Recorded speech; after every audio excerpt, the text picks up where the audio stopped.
Welcome to the deep dive. Today, we are wading into, well, what some are calling an unnecessarily dramatic tech showdown. It led to this huge WhatsApp chatbot purge. We're calling it the Bot Wars Strike Back. It's a fascinating story, really. Platform control versus innovation, and it affects, nearly half the world? Yeah, something like that. So our mission today, let's unpack how WhatsApp went from being this, pretty straightforward business tool Right, focused on to revenue. suddenly becoming this Wild West for AI assistants, and then why Meta just brought down the hammer. The ban hammer, yeah. And what it actually means for, you said it, over 3 billion users who woke up one day and their favorite AI tools were just gone. 3 billion. Yeah. It's hard to even grasp that scale, honestly. And I think to understand the purge, we need to start before that, right? Yeah. With the initial invasion. Exactly. Context is key here. It really started with Meta planting its own flag. Remember Meta AI, powered by Llama 3.2? Launched August 2024. Right. But the crucial part, it wasn't optional. It was baked right into WhatsApp, Instagram, Messenger, and importantly, non-removable. Non-removable. So they'd already claimed their spot. They staked out the prime real estate long before anyone else showed up. It was, a preemptive move. Okay, so they've got their own AI sitting there permanently. But then the neighbors arrive, right? This non-removable thing kind of sets the stage for what we're calling the invasion, this bot paradise. Yeah, the timing is really important. Just 4 months after Meta AI lands, these other big AI players show up uninvited. Like OpenAI. OpenAI, exactly.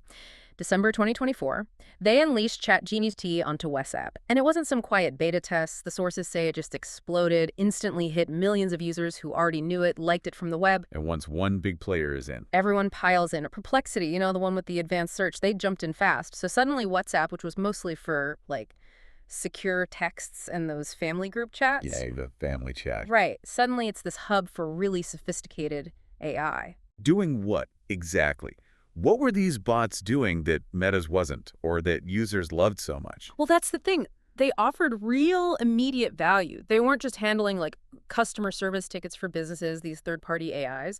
They were answering complex questions, generating images, helping draft emails. So genuinely useful stuff. Totally.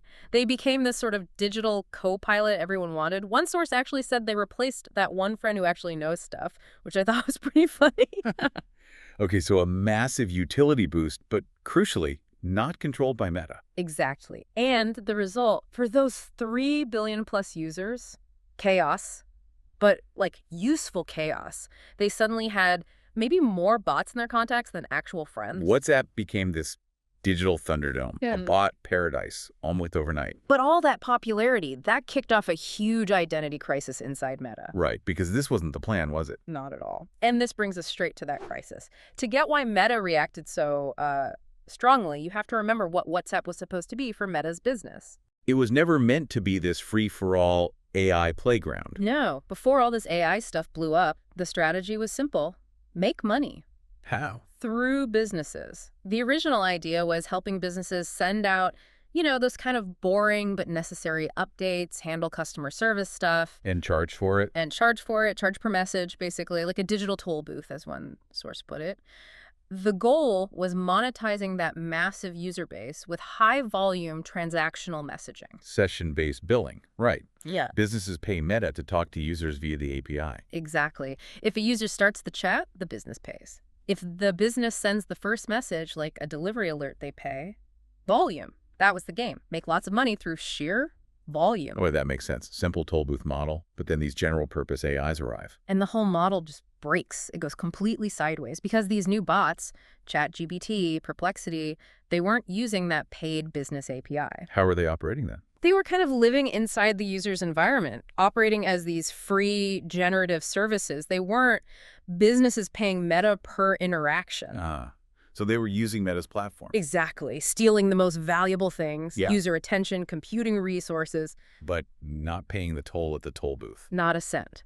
And the infrastructure, which was built for texts and maybe some photos, it started sweating profusely, is the quote.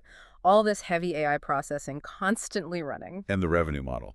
Completely bypassed by these freeloaders. Freeloaders, yeah. Billions of interactions happening on Meta servers using Meta's bandwidth. $0 coming back to Meta from the hottest new features on their own platform. Ouch. That's when the panic starts. The sources literally say Meta's accountants had a collective panic attack because nobody asked them if they wanted WhatsApp to be the Thunderdome for AI. The platform was working great, users loved it, but Meta wasn't making money from the most exciting part. The value was all going to OpenAI, Perplexity, and others, not Meta. Okay, so panic sets in. How fast did they go from panic to, well, action? Pretty damn fast. Corporate decisiveness, you could call it. Which brings us right to it. The ban hammer drops. Judgment Day. When was this? January 15th, 2026. The sources are crystal clear. Almost all general-purpose chatbots. Gone. Booted off the platform. How do they do it? Just pull a plug. Updated the terms of service, surgically precise language, explicitly banning AI providers from distributing these kinds of chatbot. Okay, here's the crucial bit, though, right? The loophole. Oh, Because it wasn't all AI that got banned. We need to look at who got kicked out and who got to stay. yes. This is the moment of truth. The banned bots, they were the really helpful general-purpose ones. The ones doing cool stuff, answering questions, making images. The ones competing with Meta AI, basically, Yeah. like OpenAI, Perplexity. Exactly. The ones offering real intellectual utility. And the bots that were allowed to stay. Let me guess. The ones that make Meta money. You got it. Customer service bots, transactional bots. Why? Why that specific split? Because those customer service bots play by the original rules. They use the paid business API. Businesses pay Meta a fee to run them. Even if they use fancy AI behind the scenes. Doesn't matter. As long as they exist primarily to handle a business interaction that Meta gets paid for, they're fine. So the message is kind of brutal, isn't it? If you're an AI company trying to be genuinely helpful and innovative, Your competition, you're out. but if you're, say, a big airline using an AI bot to automatically deny refund requests. Totally cool. Because that interaction, however frustrating for the user, means Meta collects a fee. The logic is purely financial and, protects their turf. That distinction is just, wow. It really shifts the whole narrative away from technical issues and straight into strategic market control. Absolutely. Which brings us neatly to the strategic reasons behind the purge. There were basically three big ones. And I'm guessing money is number one? You'd guess right. Reason one, protect the revenue. That business messaging API, that was meant to be Meta's WhatsApp cash cow. These third-party AIs were freeloaders milking it without paying. Right. Can't have rivals monetizing your users for free. Kills your business model.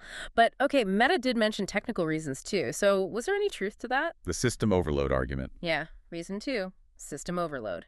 And look, these bots were resource hogs. That quote about more traffic than a Kardashian scandal. It's funny, but it points to a real problem. What kind of problem? Massive, constant API calls. Huge data storage needs for all the generated text and images.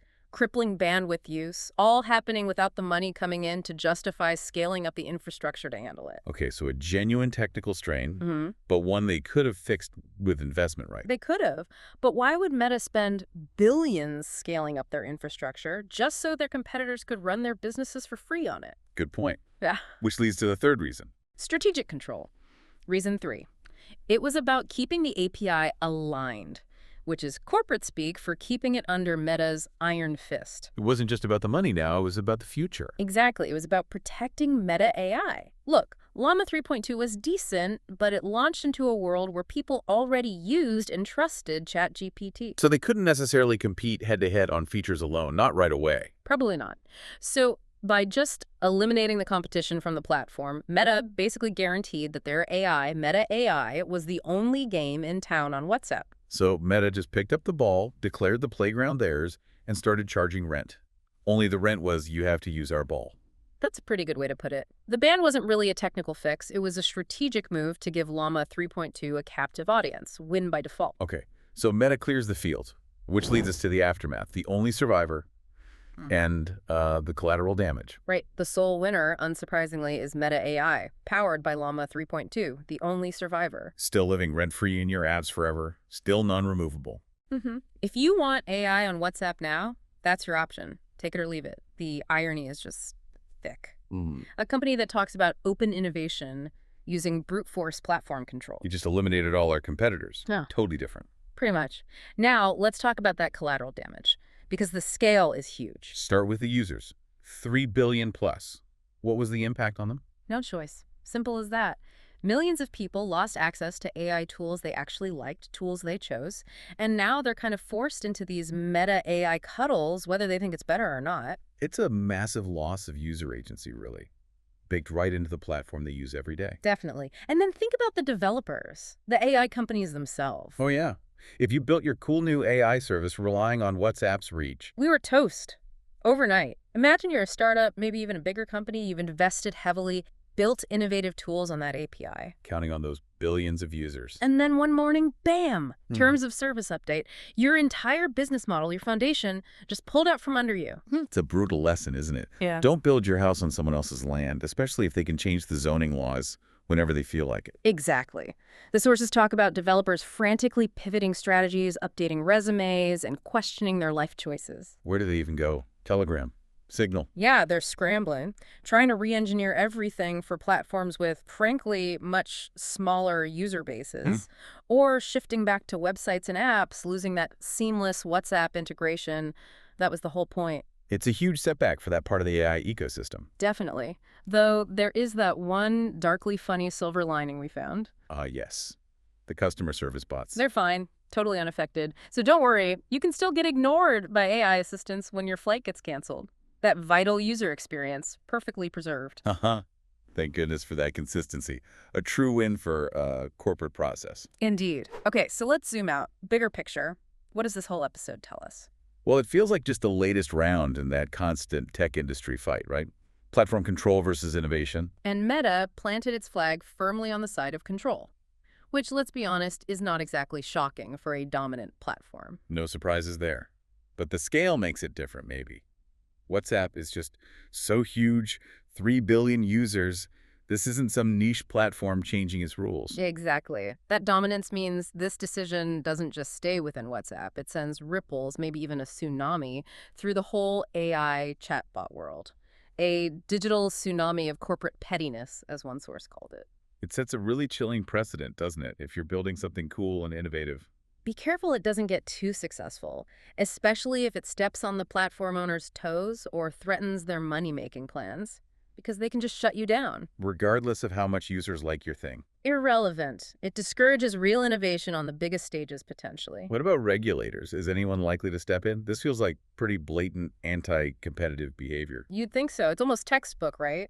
Using your platform power to kill off rivals and force users onto your own product. Which might not even be as good, or at least wasn't the user's first choice. It really should make regulators wake up from their decade-long nap, as the sources put it.